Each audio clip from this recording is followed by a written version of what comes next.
Kim Williams is the Chief Executive of News Limited, one of the most powerful media men in the country. He's addressing the Melbourne Press Club today. I've read a number of his speeches recently, and I must say, for an industry in turmoil, here's a man who really understands it. Not a lot in media these days at the top seem to really get it, in my view, but then I'm a dinosaur. Kim Williams, good morning. Hi, Neil. What's it like being in the enemy camp, Fairfax building? That's a very odd feeling, actually. I could feel with the driver from the Herald and Weekly Times as we came over that Tom was thinking, is Kim making a mistake here? Could be a big story here. Look, I'd love to get to some of the things that really interest me, like the government fiddling in media in a moment. But That's a real worry. I think something that's really fascinates our audience or concerns our audience more is the future of newspapers. Will the Herald Sun, as a newspaper, exist in this town in 10 years? Well, look, I actually believe it will, and I think there's actually a very solid future for print because consumers like print. And I think people forget that print's a very user-friendly technology. It's very easy to move around in the paper, it's very easy to flip it over and go to the back.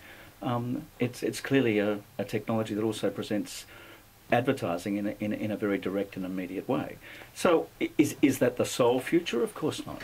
Are we going to have lots of other technologies from which people consume news and opinion and analysis? Yes, and we're working feverishly to actually deliver much better products in those areas. But circulations are falling, particularly the broadsheets, and even the Herald Sun's fallen a little bit. How do you continue to produce newspapers if you can't sell them?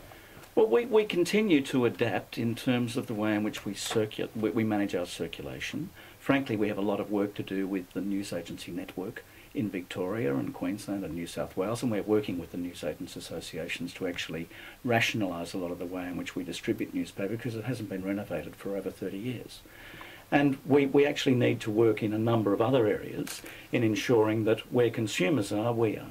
So that if consumers are moving across to tablets like iPads or Samsung Galaxies, we need to be there, and we need to be there with a really great product that consumers like. Well, The Age is going tabloid next year. They've declared that. Does that concern you? I think that's going to be a very, very interesting competition piece between us, and I think consumers will benefit because clearly we'll be focusing on the quality of our journalism, we'll be focusing on the breadth of the content that we contain in our paper, and I think the competition will result in much better products for consumers. What sells a newspaper, in your view? In my view, lively opinion and analysis, not a reasonable quantity of politics, but not too much, and great sport. Great sport. But one thing that struck me, I hope this is, I don't know if this has been picked up by people outside the industry, but is the changing nature of the news cycle. Once upon a time, if we had a big breaking story, 8:30 on this program, you could guarantee it'd lead the TV news that night and probably the papers the next day.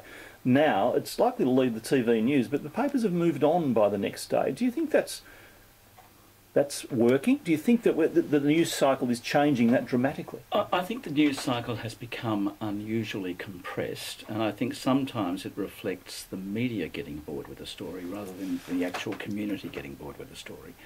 You're unusual in that you've always broken news on radio, but radio tends not to be a news-breaking medium.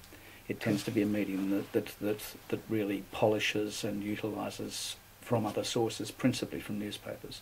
But you still see a huge number of stories that are played in the evening television news that are derived solely from the morning newspaper. Does that frustrate you a bit? No, I think it's a reflection of the reality of life. Newspapers have always been where most stories get originated, given that we produce so many of them because we employ more journalists. We would publish each year, as far as I can tell, somewhere between 1.5 million and 2 million independent stories. Gee.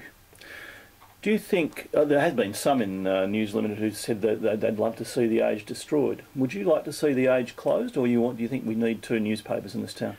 I've never really thought about it, but if I had to choose between the Herald Sun and the Age, I'd obviously vote very vigorously for the Herald Sun. Yeah, but in a sense, for democracy, 2 newspapers is a good thing, or the more newspapers, the better. Look, I think competition is always a good thing and always results in better products. Okay. So you think that the future is bright. I should tell you, my son in Year 9 decided he wanted to be a journalist, and I rang John Sorrell, who was then running the newsroom at Channel 9 Melbourne, said, can you get him in on work experience and convince him not to be a journalist? And he said, we'll fix that. Shame on you, Neil. Oh, yes. Shame, shame, shame.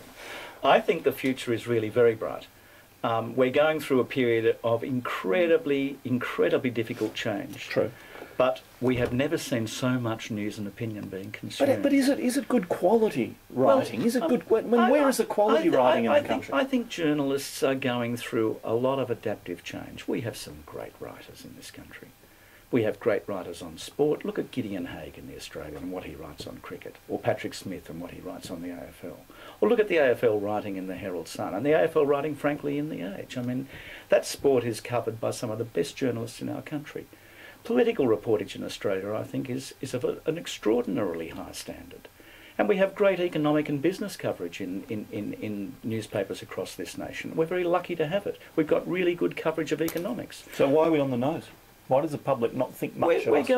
We're going through... Well, that's something that really does puzzle me. Because journalism is really the last bastion, the last recourse that we all have to protecting the freedoms in our society. Journalists stand up for society, and I think it's time the community remembered that. Got enough rat bags in journalism? No, I don't think so. I'm a great believer in rat bags. In fact, my favourite rat bag is H.L. Mencken, and I've been a keen student of H.L. Mencken across my life, and I love all of his aphorisms. You know, things like, nobody went broke underestimating the taste of the American people, or if the public don't want to come, you just can't stop them. I think they're wonderful witticisms. Some of his political witticisms are truly, truly brilliant. All rat bags apply to the Herald Sun or the Australian newspaper. They make for good reading. They do, and they can cause a bit of trouble that needs to be caused. Thank you very much for coming in. How's Rupert? Rupert's in good shape. I was talking to him this morning. Oh, he's still on the phone every day, is he? I speak to him regularly. He hasn't got horns at all, has he? He hasn't. He's actually a wonderful conversationalist.